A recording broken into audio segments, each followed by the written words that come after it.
Et on retrouve en direct de Rome en Italie Valérie Dupont. Bonsoir Valérie, quelle est la situation à l'heure où l'on parle? Est-ce que les passagers sont toujours bloqués?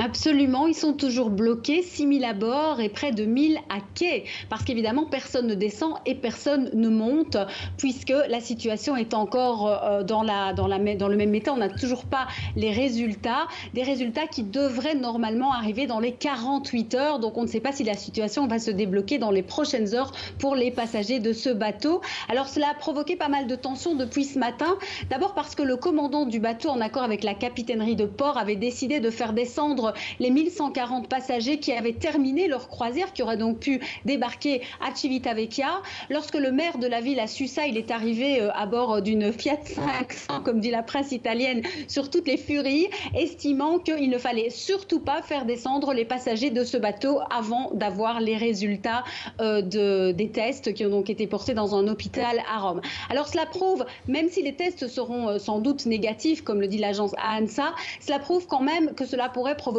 pas mal de panique sur un bateau de croisière s'il y avait vraiment un cas de coronavirus qui se déclare. Voilà pourquoi les compagnies Costa, MSC et d'autres ont décidé de suspendre leurs croisières dans les ports chinois ou dans les ports asiatiques qui devraient passer par des ports chinois. Costa, par exemple, a pour le moment un bateau bloqué à Shenzhen.